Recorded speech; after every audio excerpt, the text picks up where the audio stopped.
Kita lihat perjuangan Rasulullah supaya termotivasi. Perjuangan menegakkan agama Allah, perjuangan berdakwah itu berat. Seorang nabi itu kurang apa baiknya? Musuhnya juga banyak. Jadi orang kalau punya musuh banyak itu belum tentu jelek. Tergantung nabi itu kurang apa. Musuhnya yang banyak. Tapi yang musuh mesti biasa orang kafir. Yang akan dibunuh, akan dikucilkan, di macam-macam. Para sahabatnya juga banyak yang dibunuh. Ada yang namanya Ammar bin Yasir itu ditumbak, pakai tumbak, dijojot tumbak ini, mulutnya tembus kemaluannya, bayangkan. Luar biasa. Kita sebagai contoh bagaimana beratnya dakwah. Contoh seorang nabi yang bernama Nabi Yunus. Nabi Yunus itu mendakwakan agama Allah itu bertahun-tahun, tidak ada orang yang mau menerima dakwahnya. Karena sing gelem, sesuai ya bosen ya. Jengkel, peteng hati ini. Akhirnya melarikan diri. Dari daerah itu terus numpak kapal. Numpak kapal hati ini wis peteng. Barang di tengah lautan terjadi ombak besar, kapal hampir tenggelam. Solusinya adalah mengurangi muatannya. Lah muatannya ini orang ya. Berarti harus dikurangi orangnya. Loh, nek orang dikurangi berarti dibuang ke laut karena di tengah laut. Minggir mana sedang kelem ya. Bisa tenggelam gitu. Akhirnya siapa yang harus dibuang? Akhirnya diundi. Ada sing metu sing dibuang tadi Nabi Yunus. Kira-kira ngomong sungkan nabi dibuang nang lautan. Terus diundi mana? Barang diundi kena mana Nabi Yunus mana? Ping pilu sampai ping telu kena Nabi Yunus kabeh. Akhirnya terpaksa Nabi Yunus dibuang ke laut. Laut niku peteng. Jadi nih dia berangkat dari saat ini peteng, dilebokno laut atine peteng, jadi dua kegelapan. Mari dimplok iwak. Peteng mana? Jero peteng iwak. 3 kegelapan. Itu perkara dakwah melarikan diri seperti itu. Akhirnya beliau lalu beristighfar. Ya, beristighfar. Istighfarnya tidak astagfirullah itu, tapi dalam bentuk pengakuan kedoliman. Kalau Nabi Adam juga pernah berdoa, juga menyatakan kedolimannya. Rabbana dzalamna anfusana wa illam taghfir lana wa tarhamna lanakunanna minal khasirin. Ini doanya Nabi Adam. Dia menyatakan kedolimannya. Kalau Nabi Yunus ini la ilaha illa anta. Tidak ada Tuhan kecuali Engkau. Subhanaka, maha suci Engkau. Inni kuntu minadz dzalimin, sesungguhnya aku termasuk orang yang zalim. Niki istighfare Nabi Yunus. Kira-kira dengan doa itu akhirnya iwak itu panasan bener. Minggir nang lautan dilepeh. Selamat Nabi Yunus. Ini menunjukkan bagaimana dakwah itu soroni kok. Ya.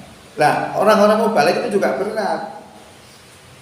Antara omongan sampai sing dilakoni gak cocok lho, bahaya. Karena Allah sudah mengatakan kabura maqtan indallahi antaqulu ma la taf'alun.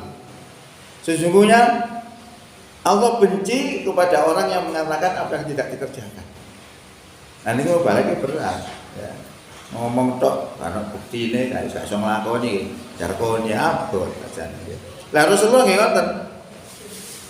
Rasulullah ini dalam mendakwakan Islam ya penuh dengan tantangan, penuh dengan cobaan. Ada yang meninggal.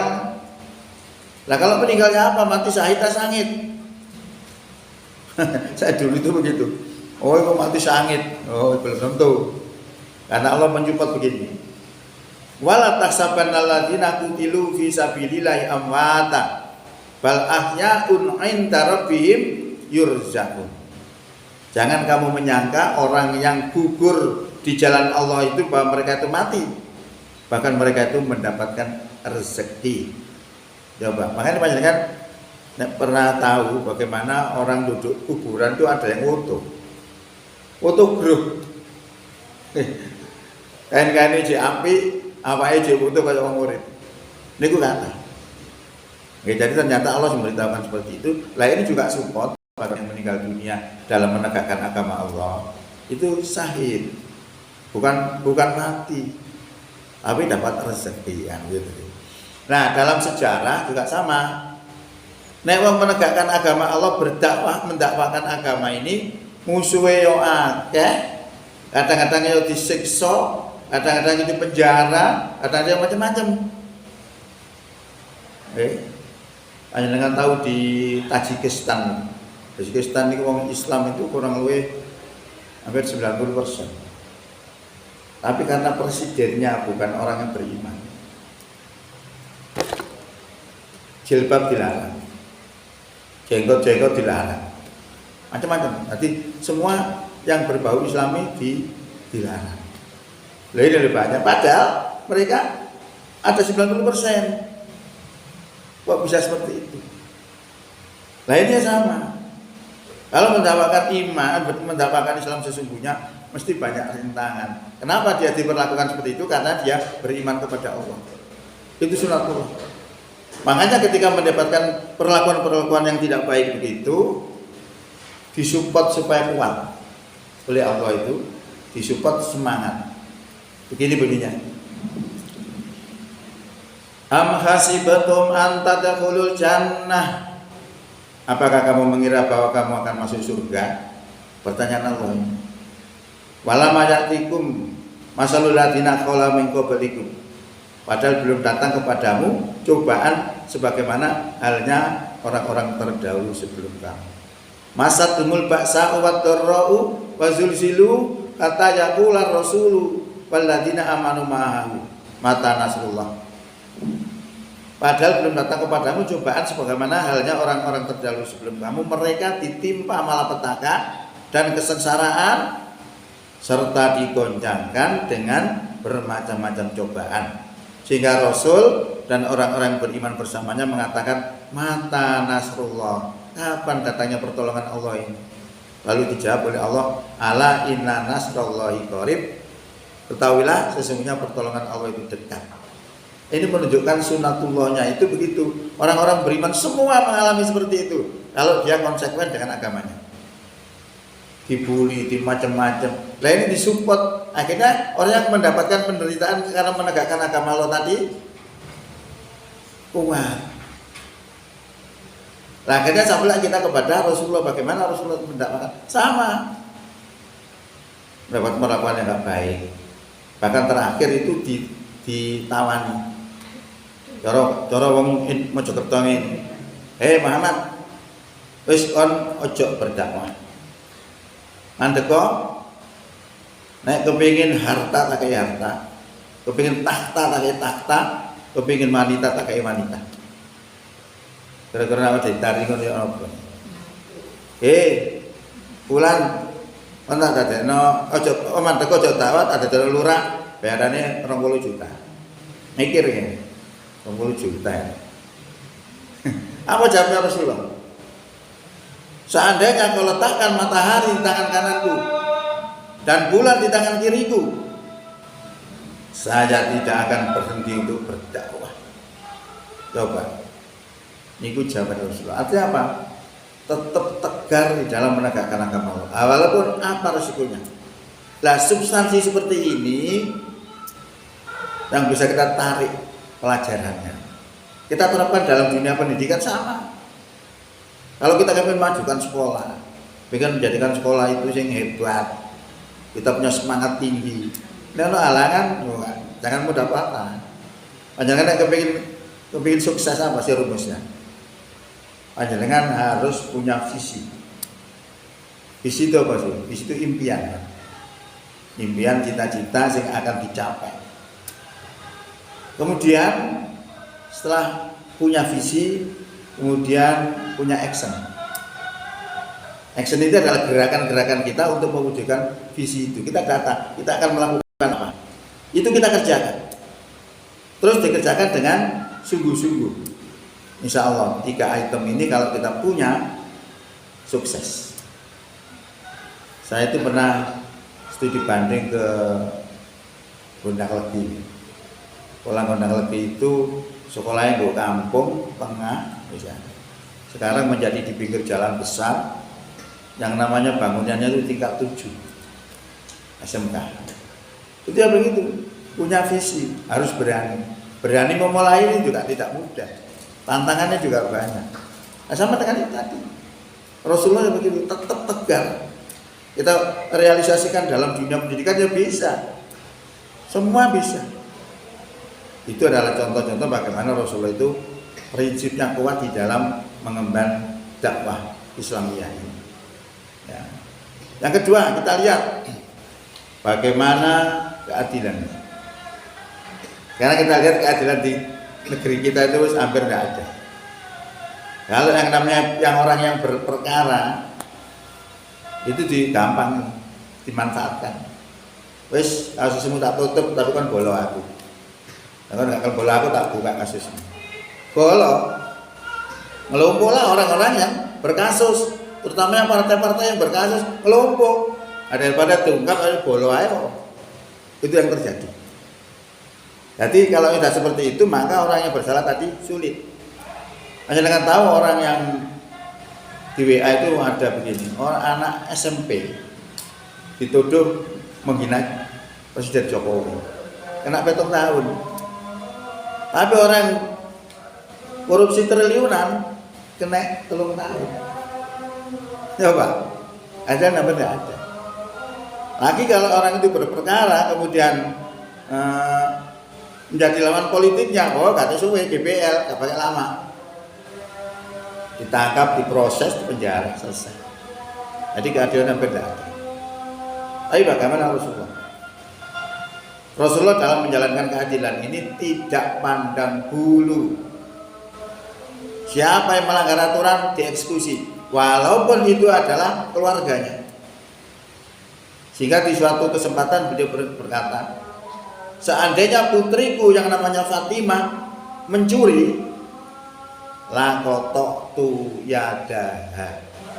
La pendek itu artinya sungguh, nek la panjang ini tidak. Nek la pendek itu artinya sungguh, kotok tu, ono tune dari kata kotoa, kotok itu berarti aku potong, yadaha tangani. Umpama putri ini memang mencuri, walaupun anaknya dipotong tangannya, dieksekusi. Ini adalah tekad daripada keadilan yang diterapkan oleh Rasulullah SAW. Nah ini bisa kita tarik kesimpulan, bisa kita ittibai, kita anut seperti itu keadilan, tidak pandang bulu. Ya, nah sekarang ini sulit. Ya. Walaupun ada orang-orang itu memprediksi, orang Indonesia ini dilungkas dikuasai komunis. Dengan fenomena yang ada. Tapi saya berpikir lain. Bisa jadi seperti itu menurut perhitungan manusia. Tapi Allah itu punya makar juga. Punya rencana. Wa makaru wa makarullah. Wallahu khairul makirin. Allah punya rencana, sebaik-baik rencana adalah rencananya Allah. Jangan tahu sekarang ini namanya anak-anak itu jeneng hafalan Quran itu beludak. Ada SD kadang hafal 30 juz, bayangkan. Ya. SD itu juga banyak hafal. Umpama ada sing hafal Quran itu 30 tahun yang akan datang jadi pimpinan. Hebat loh. Jadi pimpinan orang yang hafal Quran, cinta kepada Islam. Nah itu ada sama melihat itu rencana Allah juga. Walaupun mereka manusia ingin merencanakan jahat, kalau Allah menumpas tidak ada sulit. Hanya dengan tahu bagaimana Fir'aun itu supaya mempertahankan kekuasaannya. Dia membuat undang-undang. Biasa gitu ya. Jadi bukan kepingin berkuasa terus ini membuat undang-undang. Seperti di negeri kita kemarin kan hampir sama. Kepingin presiden kita itu minta 3 periode. Tujuannya apa? Ya doa mana kan gitu ya. Padahal undang-undangnya harus 2 periode sudah selesai, tapi nggak berhasil. Nah, lalu buat jurus-jurus lain sama. Jadi nek kepengin bertahan itu mesti gawe undang-undang. Lah undang-undangnya Fir'aun apa? Mengerikan. Kalau di tempat kita ya gak ada korban nyawa, tapi nek Fir'aun korban nyawa. Apa? Undang-undangnya disebutkan dalam Quran surat 2 ayat 49. Wa id najainakum min ali fir'auna yasumunakum su'al adzabi yudzabihuna abna'akum wa yastahyuna nisa'akum wa fi dzalikum bala'um mir rabbikum azim. Dan ingatlah tatkala kami selamatkan kamu dari Fir'aun dan tentaranya. Mereka menimpakan musibah kepada kamu, mereka membunuh bayi-bayi laki-lakimu dan membiarkan hidup anak-anak perempuan. Itu diterapkan, goncang itu. Sehingga ada salah seorang ibu melahirkan seorang anak laki-laki. Terus calonnya dibunuh pasti itu. Gak tega. Akhirnya dikenterno kali. Mungkin dipakai bak, mau pakai gedean ya terserah, pokoknya gambang. Nah, ini kalau lama hati ya. Dikenterno, kenter, pas di situ ada istrinya Fir'aun mandi. Ketemu. Lalu Allah merubah pikirannya istrinya Fir'aun tadi, seneng karo bayi itu tadi. Ya, karena seneng dibawa pulang.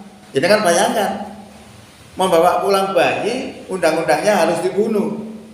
Ribut dengan Fir'aun.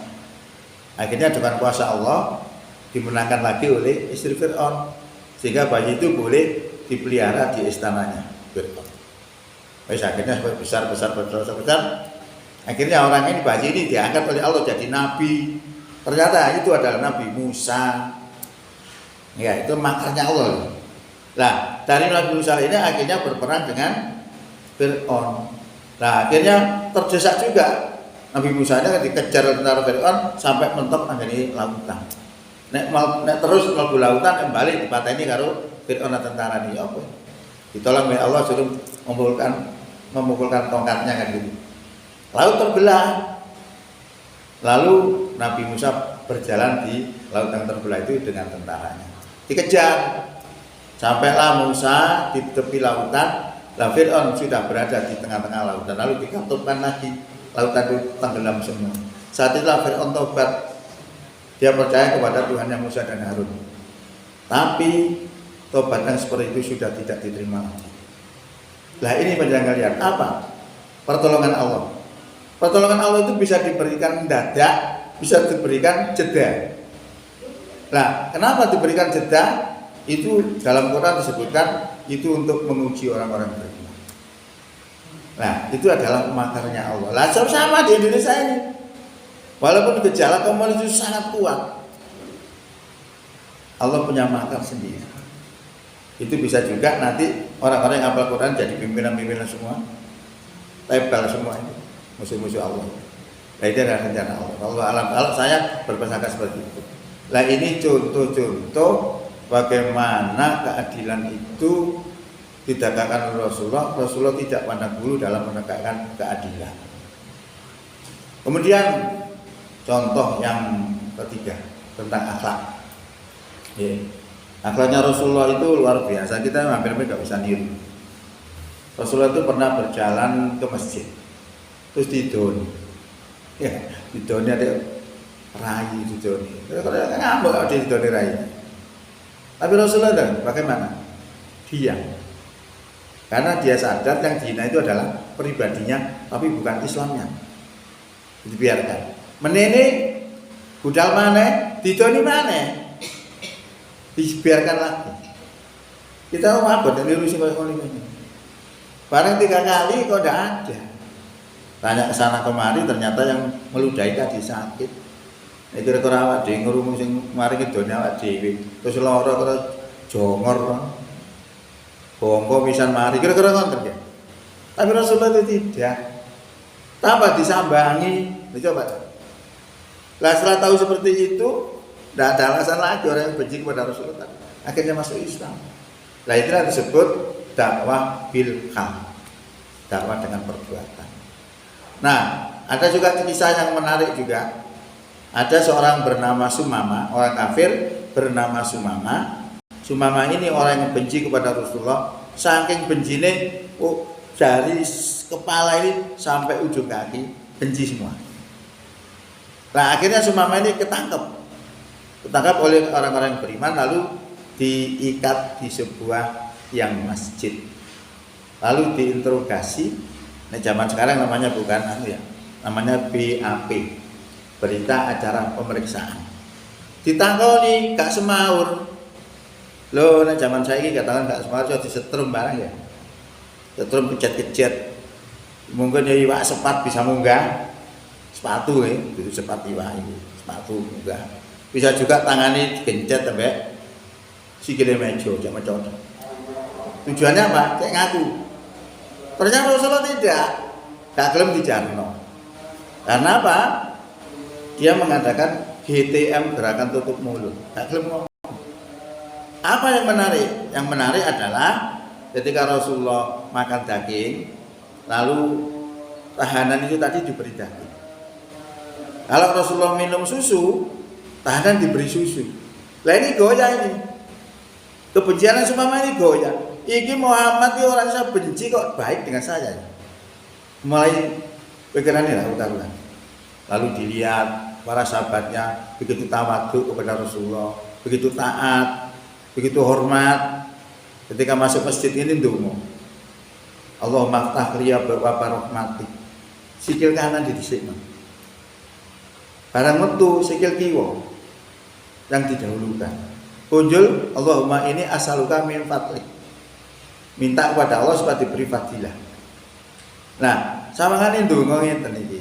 Nek kita tuh ndak ingat kepada Allah, gak kira ndonga. Mangane kadang-kadang bismillah. Nah, bismillah itu menandakan orang itu ingat kepada Allah. Ya, lah itu ndonga. Loh, pokoknya ini sahabat-sahabat itu begitu tawaduknya kepada Rasulullah. Lalu dilihat lagi yang masuk WC. Ternyata yang didahulukan itu kaki kirinya, keluar kaki kanan. Itu dilihat hampir semua sahabat itu kalau masuk WC kaki kirinya, keluar kaki kanan. Ada donga pesan Allahumma ini a'udzubika minal khubuthi wal khaba'is. Metune ghufranaka rabbana ala sabana. Itu nggak ngerti kalau hafal-hafal. Itu donga. Lah itu loh, taat seperti itu. Maka Sumamah tadi berkesimpulan tidak ada alasan lagi untuk membenci kepada Rasulullah. Rasulullah adalah orang yang hebat. Maka dia menyatakan masuk Islam dengan syahadat asyhadu alla ilaha illallah wa asyhadu anna muhammadar rasulullah, dan dialah orang kafir pertama yang masuk Islam dengan mandi terlebih dahulu. Inilah dakwah akhlak Rasulullah yang disebut dakwah bil khal. Nah itu coba kita lihat, itu yang kita idolakan. Ini salah satu contoh ya, banyak contoh-contoh sebenarnya. Nah kemudian ada seorang yang membuat sebuah buku. Orang membuat sebuah buku ini adalah orang-orang non muslim. Membuat buku judulnya itu begini, 100 tokoh paling berpengaruh di dunia. Ini non muslim. Kata Nabi Muhammad ditarik ranking pertama. Ya akhirnya apa? Konco-konco tidak terima. Lah pokoknya Muhammad ditarik ranking pertama itu. Tapi penulis ini jujur melihat fakta dan sejarah itu, ternyata pengaruhnya Muhammad 1400 tahun sampai sekarang itu tidak pernah berhenti. Ya. Hanya dengan tahu Nabi Muhammad itu 1400 tahun yang lalu sampai sekarang tidak pernah berhenti untuk disebut. Itu dari ucapan. Apa buktinya? Mengadhan ya. Asyhadu anna Muhammadar Rasulullah. Di sini sudah adzan menyebut nama Muhammad. Nganjuk dulu. Ya, berapa menit atau 2 menit lah. Itu sampai ke Nganjuk baru adzan. Sebut maneh. Marung ngulan maneh. Disebut sama, ngulan mana disebut sama, sampai akhirnya kembali lagi ke Mojokerto. Itu 1400 tahun yang lalu sampai sekarang tidak pernah berhenti. Pengaruhnya di dunia bagaimana? Yang namanya Islam di luar negeri paling nggak seneng dia dong. Sampai sekarang orang banyak seneng kepada Islam. Apalagi dulu itu ada isu, nah Islam itu identik dengan teroris. Terus orang nggak ngandel orang itu. Propaganda politik. Sekarang orang nggak percaya. Bahkan ada seorang presiden itu yang membuat Islamofobia. Islamophobia itu orang yang benci kepada Islam. Ternyata itu digerakkan, wis gak payu. Akhirnya orang bersyahadat ribuan masuk Islam. Nah ini kan pertolongan Allah. Gereja-gereja itu di luar negeri banyaknya kosong, dibeli oleh orang-orang Islam, jadikan masjid. Ini menunjukkan kebangkitan Islam itu seperti itu. Oke, makanya tadi Nabi Muhammad itu diletakkan di ranking pertama itu hak salah. Benar, itulah kehebatan Nabi kita Muhammad. Oleh karena itu, dengan sedikit kisah ini untuk membangkitkan kita supaya senang kepada Nabi kita Muhammad, mengidolakan Nabi kita Muhammad, jangan orang lain. Kalau orang lain tidak dibenarkan, karena kita tidak boleh menjadikan orang-orang musuh-musuh Allah dan musuh-musuh orang beriman itu sebagai teman setia. Oke. Jadi saya kira itu intinya yang dapat kami sampaikan terkait dengan masalah Maulid Nabi ini, supaya kita tidak terjebak dengan seremonial saja, karena seremonial ya seperti itu aja, tapi harus kita ambil substansinya, memperingati Maulid Nabi itu untuk apa.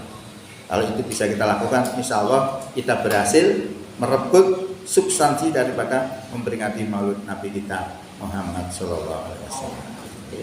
Ini insya Allah sudah 1 jam, mudah-mudahan manfaat apa yang kami sampaikan. Bila taufiq wal hidayah. Assalamualaikum warahmatullahi wabarakatuh.